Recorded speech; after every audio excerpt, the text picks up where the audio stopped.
Custo de vida, emprego e desemprego, cesta básica, tarifas públicas, salário mínimo. Agora, na Brasil Atual, a análise do DIEESE. E nós vamos fazer contato agora com o diretor técnico do DIEESE, Fausto Augusto Júnior. Bom dia, Fausto.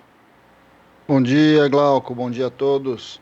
Fausto, uma pesquisa realizada pela Ipsos a pedido do Fórum Econômico Mundial mostrou que 6 em cada 10 trabalhadores brasileiros temem perder o emprego nos próximos 12 meses. Entre os 10 países com maior proporção de trabalhadores com esse temor, o Brasil ficou na 9ª posição, mas considerando o nível de preocupação, o Brasil apresentou a 3ª maior proporção de trabalhadores que se disseram muito preocupados com a ameaça de demissão total de 32%. Como que você vê esses dados, Fausto?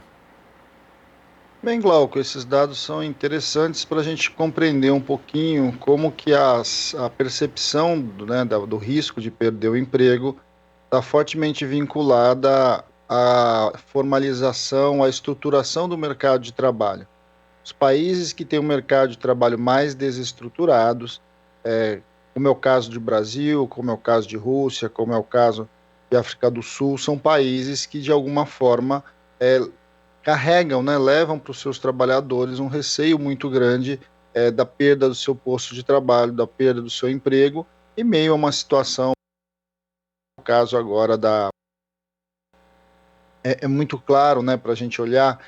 não é muito difícil de se perceber como que no Brasil hoje, uma taxa de desemprego que a cada publicação, que a cada dia que sai, ela se amplia. E ao se ampliar, é óbvio que o conjunto da população, em especial o conjunto da população mais vulnerável, aqueles que estão na informalidade, que tiveram que viver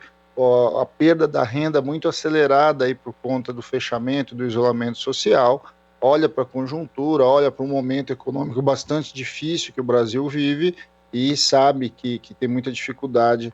para conseguir o seu emprego, tem muita dificuldade de perder o seu emprego.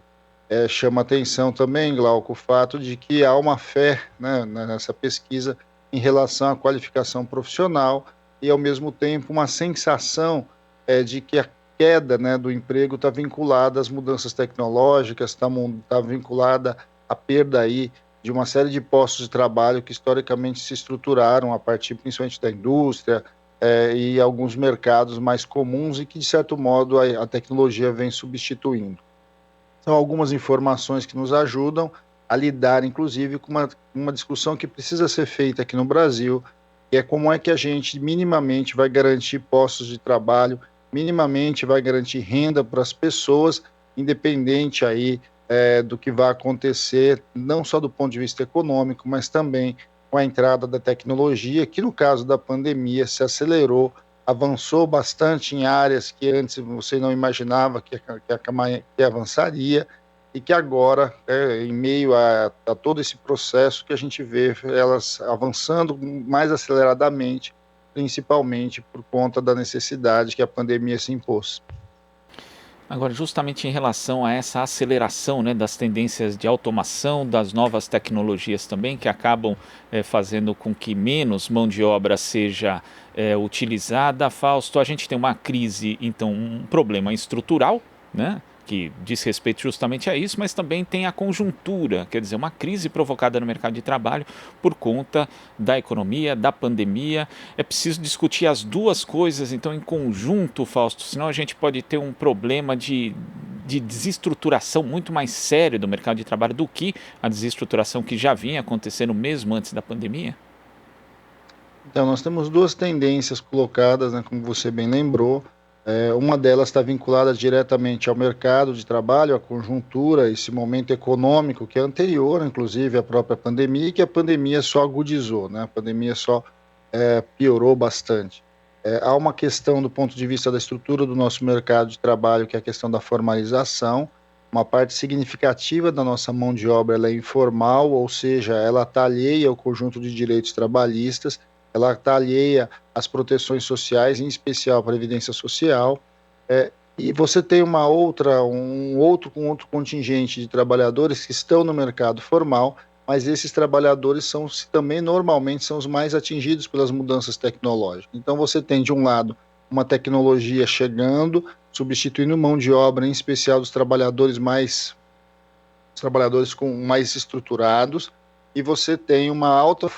informalidade e coloca ali uma vulnerabilidade muito grande para quase metade do mercado de trabalho brasileiro. É tudo isso, né, em meio a uma mudança, tudo isso em meio a uma conjuntura que significa desaceleração econômica, que significa ampliação da taxa de desemprego, o que vai mostrando para nós um aumento aí do desemprego estrutural, ou seja, um conjunto de pessoas que não conseguem de fato entrar no mercado de trabalho, que acabam vivendo de bicos e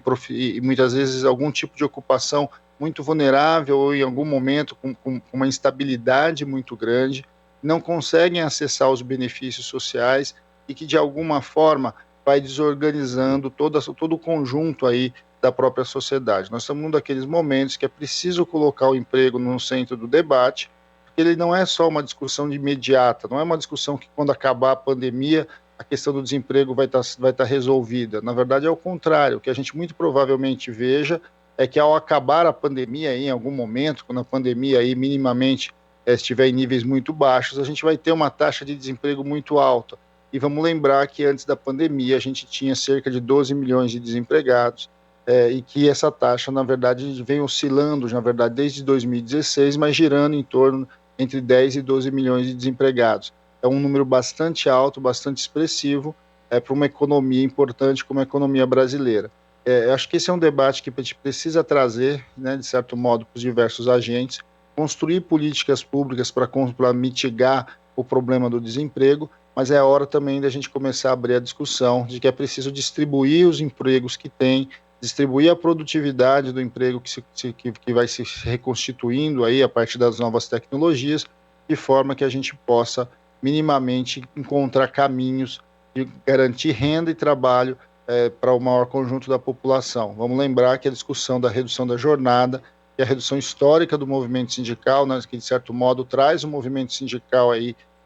uma bandeira desde o século XIX, ela precisa ser retomada, porque de fato o que a gente está vendo é que de um lado você vai ter a entrada mais pesada de tecnologia, tirando empregos dos formais, e por outro lado uma desestruturação de um mercado que na verdade historicamente já teve uma alta taxa de informalidade. Temos que fazer uma séria discussão, porque não é possível que a gente, em vez de reduzir jornada, tenha trabalhadores trabalhando cerca de 15 horas por dia, como é o caso dos trabalhadores de aplicativo.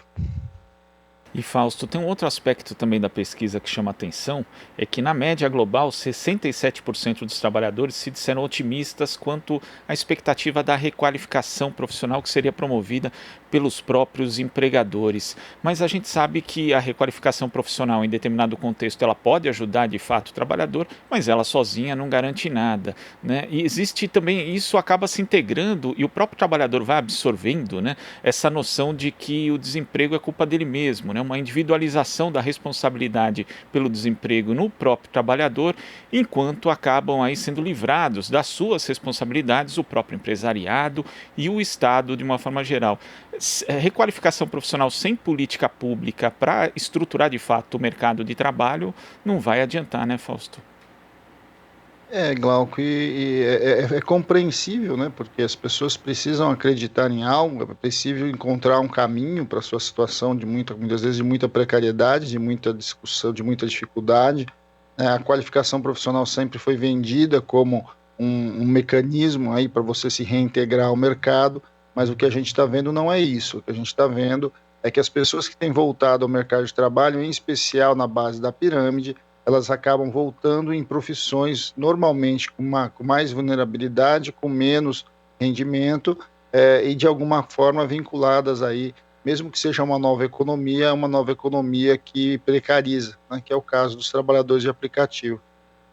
Agora, por outro lado, é importante, é óbvio que a qualificação ela é fundamental, e ela é fundamental em especial no topo, né, das carreiras ali, em especial para um conjunto de trabalhadores que estão entre os trabalhadores que de alguma forma estão vinculadas às próprias mudanças tecnológicas e que precisam de atualização. Agora, é preciso fazer uma discussão que a própria questão da qualificação profissional está se alterando. Está se alterando porque com a entrada da nova tecnologia, uma parte importante dos trabalhos que eram feitos ali quase que ou manual, ou que tinham baixa intervenção tecnológica, eles passam a ser substituídos por tecnologia. E essas tecnologias, de fato, elas retiram pessoas do meio de trabalho. E a qualificação que se pede para as pessoas que ingressam nesse mundo tecnológico não é simplesmente uma qualificação que você possa operar em cursos curtos, né, em cursos de muitas vezes de 60 horas, 100 horas, 200 horas.